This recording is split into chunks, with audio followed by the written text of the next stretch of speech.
Welcome to today's special episode where we're discussing an important topic that is oftentimes overlooked in senior living and AgeTech.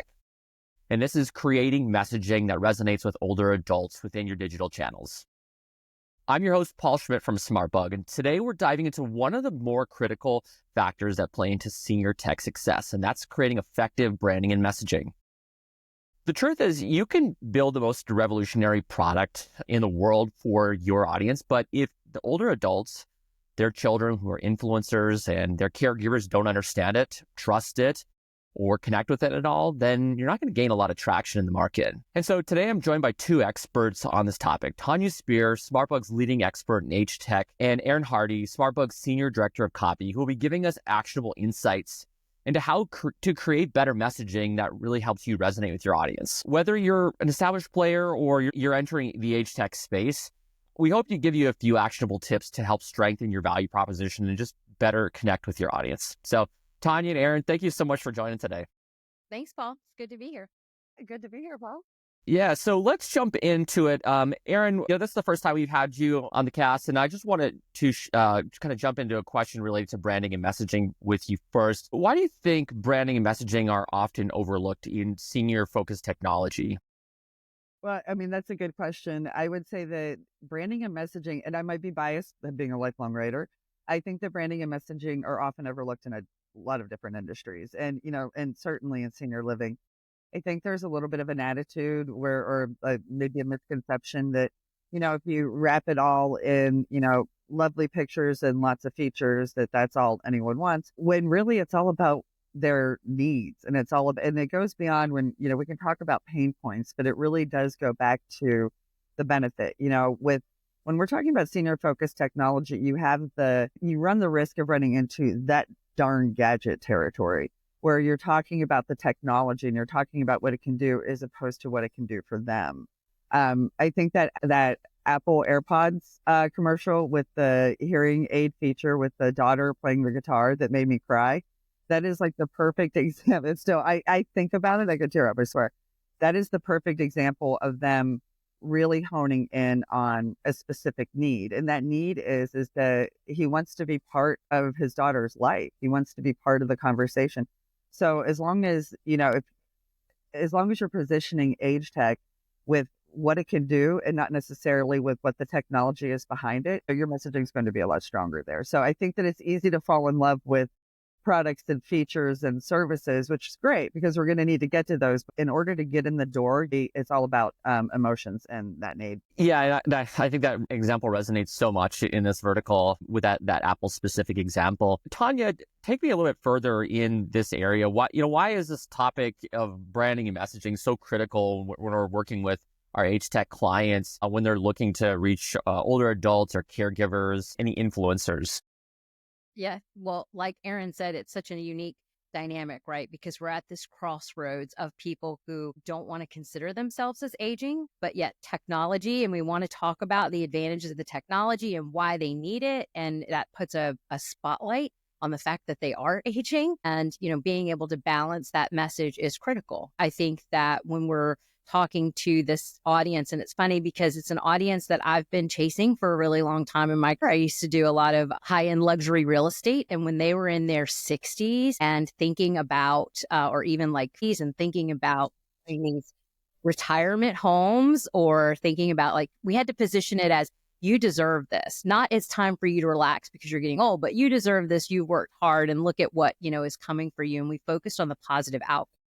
And like Erin, to reiterate what she said on technology, a lot of times we're focused on the features and the benefits and why you need it. And this is more of a conversational sale, and it needs to be more humanized. And the messaging needs to make them feel, build trust, empathy, and to talk about how it's going to make their life easier. And at this crossroads of technology and aging, we've got things that's exactly what they're for. Make life easier, whether it's robotics, or it's apps that fight loneliness, or if it's, maybe technology that helps them categorize and organize their personal belongings as they're thinking about downsizing. We want to make that brand message come across as, hey, what's the real value? What are the positive outcomes? And making them feel like, you're old, you need this now, but hey, this is, a real advantage to make your life a lot more pleasant. Yeah, no, that makes a lot of sense. And I guess kind of a follow-up question to that, and Tonia, is just, thinking about some of the common concerns and barriers that older adults and their caregivers face when adopting new technology. What kind of color can you provide in that area? We have a lot.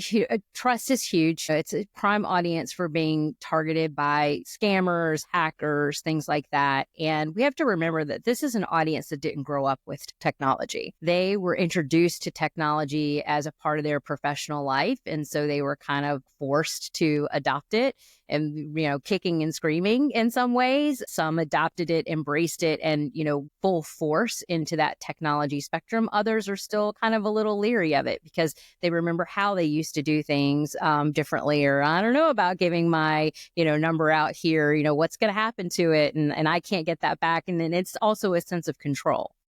We also have to think about things in the design and the way we represent them so that the usability is there, whether it's larger font sizes or if it's easy to find buttons, but really thinking user experience and how we can, make the whole buying process a little bit easier.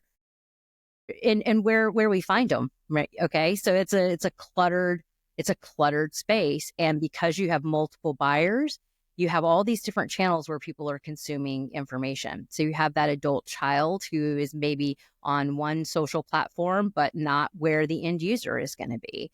And being able to make sure that you have enough breadth of coverage in that marketing message and on those output channels that you can hit both the end user, the caregiver, which is sometimes a physician, a nurse, or a family member that's helping to care for someone, or that adult child who is looking out for their parents or grandparents or that older individual in their life. Yeah, no, that makes a lot of sense.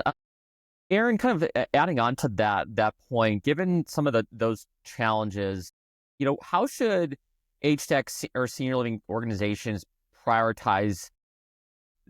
How should they prioritize building trust within their messaging to help improve some of their adoption rates?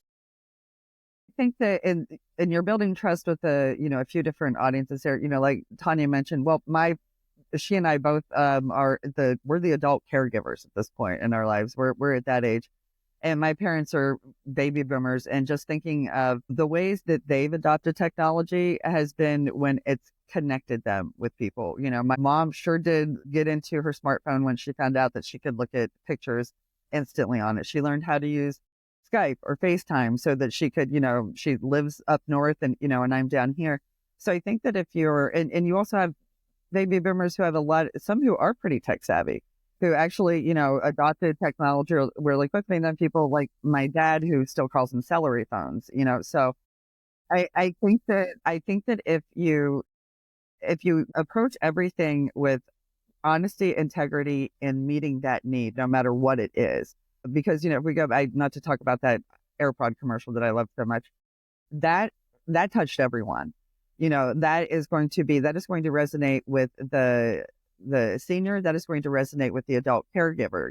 This is a way that we can, because at the heart of it all, at the heart of everything that we're doing, everything that we're messaging for AgeTech, it is helping people stay in touch, helping them be the fear that they're going to be left out, the fear that they're not a part of the conversation anymore because they can't hear it, So I think that the messaging should always, always, always focus on that need and those little moments and the little things that are really going to resonate with them. And then that's when you bring in the features and the products later. But it has to be emotional. It has to be compassionate, but it also can't talk down to people, because the baby, and there's a level of a weird balance going on. The baby boomers are the first generation that didn't want to get old. Well, I mean, not that everyone, people don't want to get old, but my grandmother's generation, they had AAR pictures on their cars. They loved it. They were like, yeah, we're old, and the baby boomers are, no, we don't, so it's a balance there of them, realizing that rather than making sure that, hey, this is AgeTech and this is for old people. Hey, this is tech and it can help a lot of people, whether you're a senior or not, because something that helps with your hearing can also help younger people too. So it's making sure that they're not being othered, that they feel heard, that they feel understood, and that they feel like we're not talking down to them, and building that trust is understanding who they are, not, and jargon, slick marketing, that kind of stuff. No, that won't work. Yeah. The complete opposite, right, of what we see in technology when we're working with SaaS companies, because that's a large part of what we do at SmartBug. And it's like this complete reverse of how we harmonize that. Absolutely. So, I think those are some really good principles in just messaging. I think something else that you brought up there is just empathy and thinking, how do we create that within our messaging? What would you advise in brands that you work with in creating empathy-driven messaging to better connect with seniors and their caregivers and any influencers? Oh, well, pay attention to, what's going on, as far as who your audience is, know where they are, where they're hanging out, online, if they're hanging out online, sort of understanding, where they are with technology and, and understanding what they expect and, what makes them trust, and think of your own life, and think of the people in your life, because they're human being things. And so as long as you're constantly focusing on, those little moments and the things that are going to change how you're going to change people's lives, and I can't say this enough, stay away from that darn gadget territory, because once you start talking about what's behind the technology or, all the great things it's going to do, they literally want something. They're willing to try something as long as they know, oh, hey, this is going to keep me connected and this is going to, help me. And to always think of, whenever you're thinking of coming up with, brand messaging and thinking of what you're saying to your audience, think of your own parents or think of your grandparents, because it's personal. Everything about this is personal. And so as long as you can connect them, and it's not hard to connect to your audience in that way once you know what they need. So it's listening and understanding. And like Tonia says, it sort of, turns things on its ear a little bit as far as, how we do things, but it really is finding out what it's not a cut and dry need. It's, it really is about connection and making sure that we understand where they're coming from and what they need. No, that's great. And I think something that you, a thread inside there, Erin, you talked about a little bit is just related to like trust and authenticity in your messaging. Tonia, I'm kind of curious, what are some ways that brands can demonstrate trustworthiness to make, their audience really feel like this is something that they could go towards? I think that part of like what Erin and her team does, and like she can probably talk a little bit more to this, is really starting to dive into those conversations with the brand to understand that behavior of what does trust mean to you? What does trust look like? Who are brands that you trust and how are they talking to their customers? That's one of the exercises when we're building messaging that we try to learn and talk about. And even whether it's, and I'm not to steal Erin's thunder, but, whether it's characters or it's celebrities that they feel they can trust or kind of carry that voice and tone and weaving that into the brand. Sometimes it's being able to, they can't necessarily articulate to you what that means, but if they give you those examples, it gives us the foundation to then make those associations of, okay, now I get it. Now I get what you're saying. So I think that the behaviors of the audience and really kind of getting into what motivates them, what triggers them, sometimes that's words, sometimes it's emotions, sometimes it's past events, it's things that have happened, but those experiences that really help you to understand like what trust means, or how do I show you empathy so that you feel that. I may be saying it and I may be, projecting that, but do you really feel it? Do you really consume it that way? And I think that's a lot of the exercise of building a true messaging framework that brands have to go through. And they skip that critical step. It can mean everything to their scalability, to what that brand awareness, how that, that digital footprint just kind of takes place. And and you talk about transparency and, being transparent and being authentic and not talking down to them. You can't, you really have to tell them the truth, being blunt. And especially with the senior population today, they can recognize things that aren't real. They can recognize things that aren't authentic, and they can recognize when they're being talked down to. So a lot of the language that, sort of surrounds a lot of things that seniors buy, whether it's in, senior living or other products, it can get a little too lifestyle-y. It can make things look a little too perfect. It can almost look like a pharma commercial, where everyone's, and that isn't anyone's reality. So when you start out with that, you're going to lose them right away. You have to get real with them. And sometimes getting real with them means recognizing, hey, this is the problem. And here, look, we can easily solve it. Talking down to them and pretending like there's not a problem or talking around the problem will also alienate your audience, and once you really tune into that deep need, that basic need, that is where it all starts. Yeah, that's really actionable. I like that a lot. So let's jump into some more like specific approaches in like building messaging strategies that resonate. And Erin, I'd love to just understand, what are some like common or big mistakes that brands do make in some of that messaging? I think you mentioned some of them already, but what do you see just happening over and over? And you just kind of just roll your eyes on it and seeing what some brands do. What do you see happening? Well, I would never roll my eyes because I'm here to help. I do the biggest, number one, and I mentioned it before, brands fall in love with their own brand. You fall in love with your own product and services, and sometimes it's really hard. And I've had to get a little tough lovey with clients about this before, and I'm like, okay, but what is it doing? What are you doing for them? And then and it's really truly drilling down to, I like to say, come up with three basic, the three basic biggest needs. And a lot of time that need isn't, well, they need to have this product work this specific way and do this. A lot of times the need is trust, or the is value, or the need is credibility. They need you to be credible. But what does that look like then for you? Then how do you build messaging out for that? So if you're talking about AgeTech and you're trying to build trust, it might be things like, something, if you have any statistics about the number of people who have already used this, or stories about who it's helped, or, stories about how it's helped, and getting the answers to the questions that are in their mind they can't even really articulate. That's the sweet spot with messaging. When you have the customers have an aha moment where they're like, oh, I wasn't even thinking about that, but you're absolutely right. If I had this, then I could communicate better with my grandkids and my life would be easier. It really is. I always make a terrible, terrible analogy, and I apologize in advance for it. I always say that if your branding is a rock band, because I'm old school and love program, your lead singer is what you're doing for them. That's the benefit. That is what should be out there all the time. Your products and services are the guitar player, the lead guitar, and they're really there to, this is the good stuff that you're going to get after you get in the door. And your brand is your backup singer. They're making everything nice. They're kind of bringing it all together, making sure that it's all one package, but the needs and the benefits and what you're doing for them really needs to be that lead singer. And again, I apologize for the analogy, but that's the way I work it out in my head.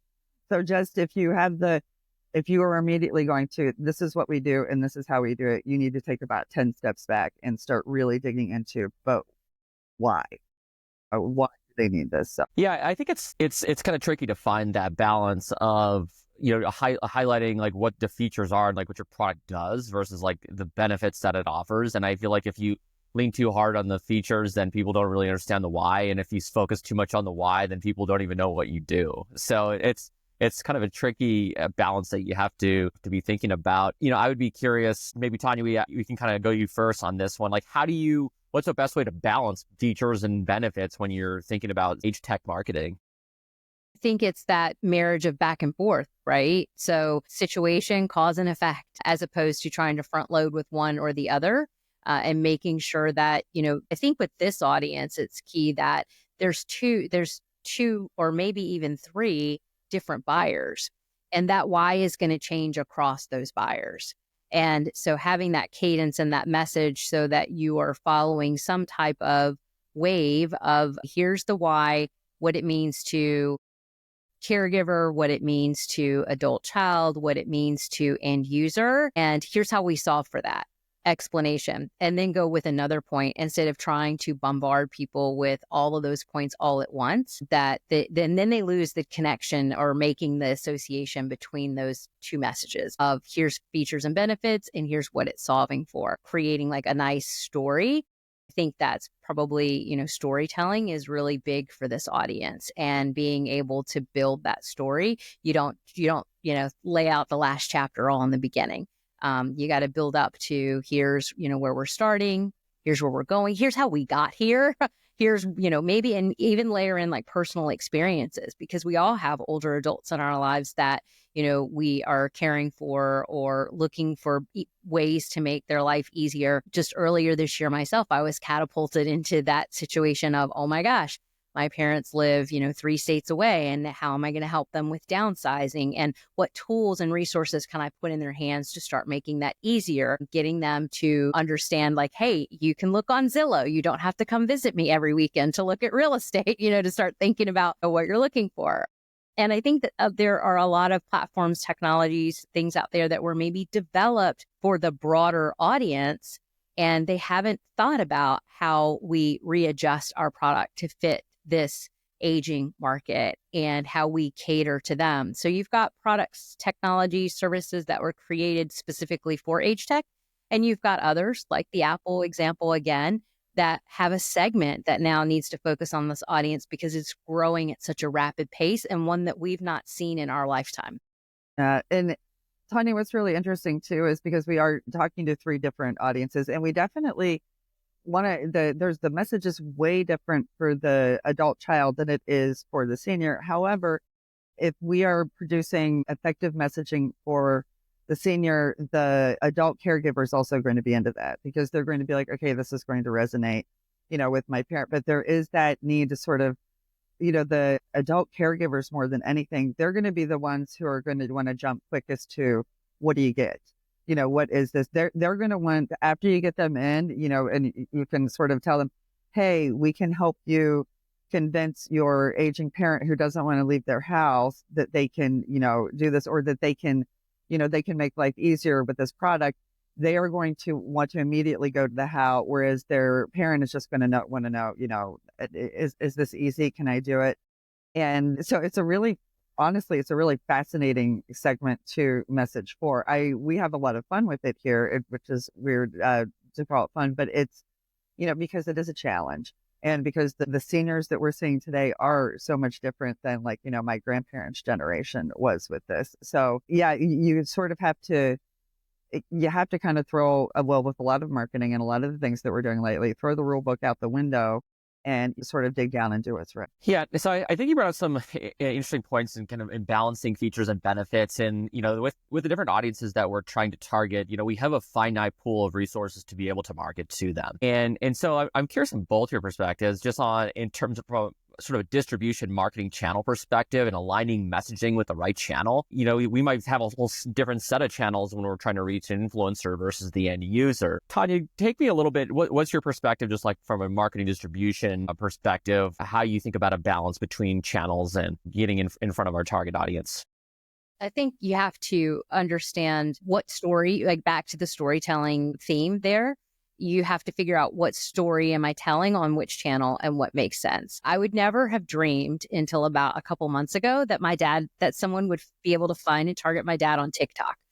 I don't spend a lot of time on TikTok, but the amount of hours I discovered him spending on TikTok was mind-blowing to me, right? And I think that the other platform where you're going to find him is on Facebook. And that's where they're talking to old friends that they went to high school with, or connecting with cousins that live far away. And I think that the story you're able to tell on maybe a TikTok is like, whether it's an example or it's funny or it is different than the messaging of what you're going to put out on a Facebook, which can be a little bit more educational or maybe talk about features and benefits. So I think you need to think about their user habits, how they're consuming those different channels and how they're consuming that media, and put the right message there. Because if you try to use one singular message across all of those channels, you're going to lose them, because that's not what they're there for. So you have to think about what they went to that channel for and make sure that you're delivering your message in a way that doesn't feel out of place in that segment.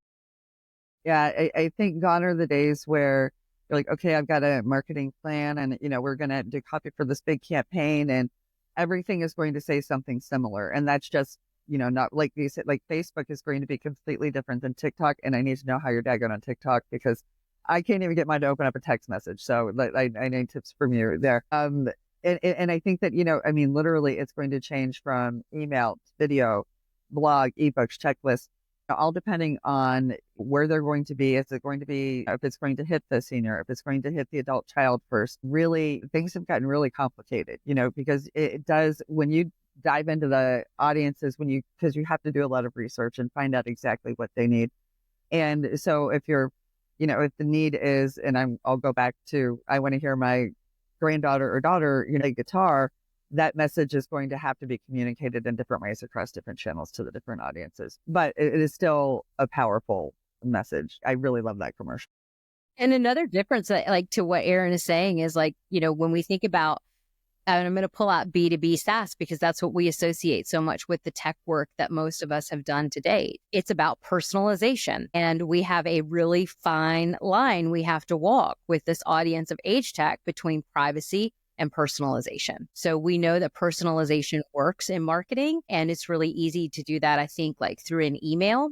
But this audience, they're not checking email anymore. They don't have a reason to, right? Unless if they're still active in maybe their business, or if they were a little bit more tech savvy. But for the most part, if they're retired, that's not a place that they're going on a regular basis. And so being able to, how do you put that personalization into those messages that you're putting out on those channels that maybe aren't as private, but, again, you're trying to build trust. If you bridge that gap too far in privacy, they're like, whoa, whoa, whoa, whoa, whoa. You've been stalking me. Like, what do you know about me? I don't like you. Yeah, it's you don't know me to, like that.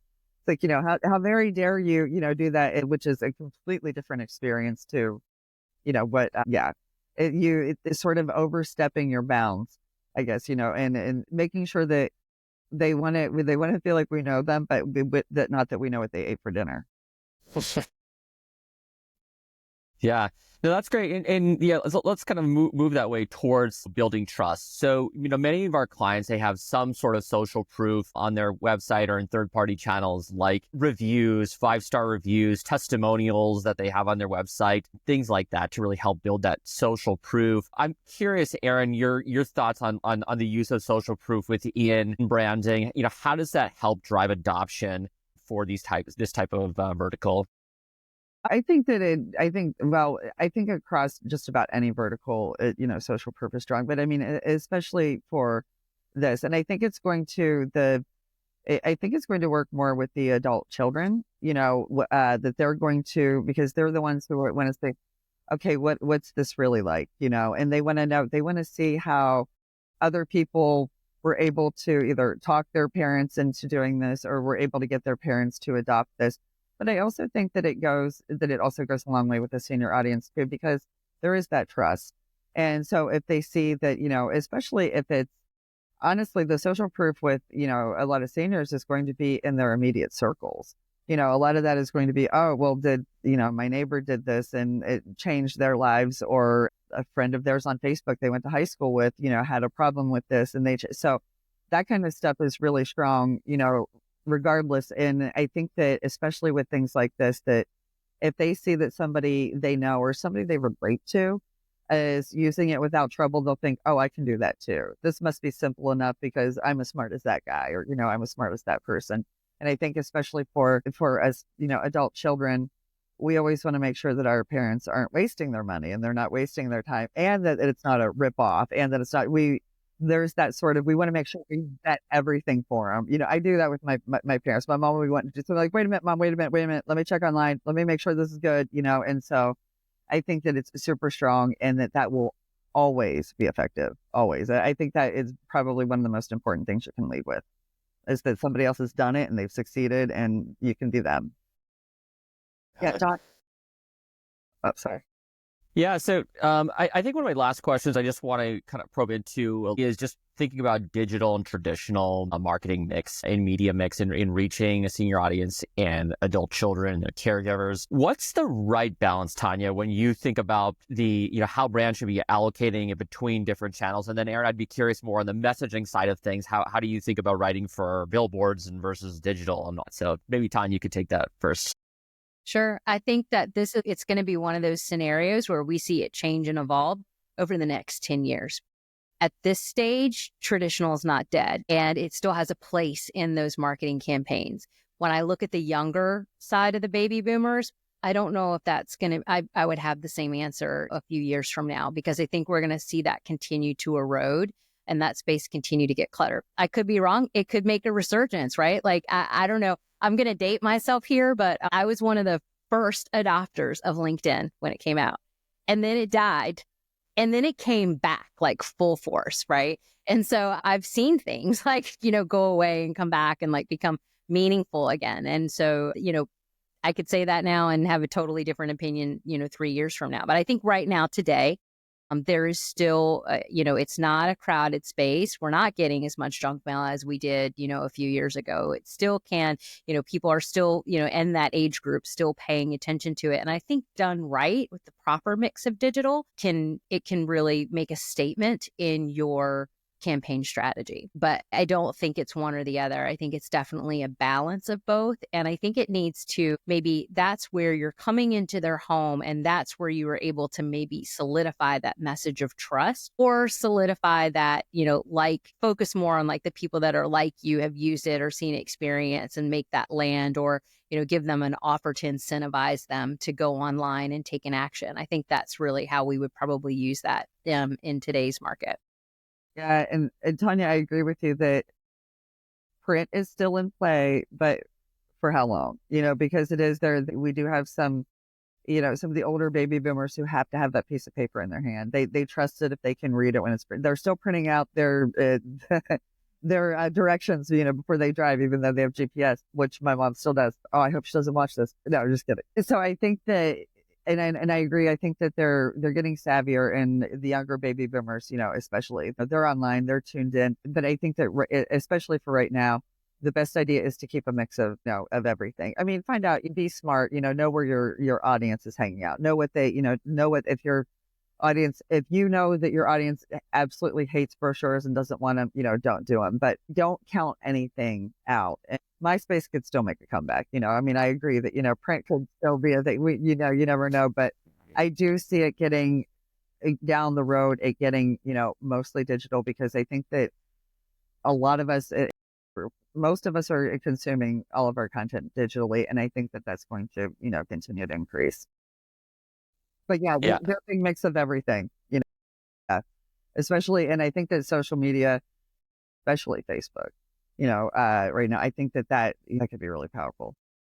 Facebook is another great example. Like, who would have thought that the Facebook audience would have changed? I know. Right? Yeah, that one audience would abandon it and another would take it over, Yeah, no, I always know whenever I log into Facebook and I have 32 notifications, my mom has been on Facebook, and on everything, so yeah. She's liked the last 30 pictures from the timeline. And commented on them, all of them. So yeah, with a little emoji or something. So yeah, That's great. Tonia, Erin, thank you so much for joining today's discussion on branding creative in the AgeTech space. Where can people find you if they want to send you an email or shoot you a message? Tonia, where can people find you first online? Yeah, you can find me on LinkedIn for sure. Tonia Flores Speir is my name there. You can email me at tspeir@smartbugmedia.com, or you can always call me. I'm on LinkedIn, Erin Dabrowski Hardy, and my email is ehardy@smartbugmedia.com. I almost said org. What got into me? smartbugmedia.com, Awesome. Thank you so much, everybody. We'll see you on the next episode. Have a great day. Thank you. Paul.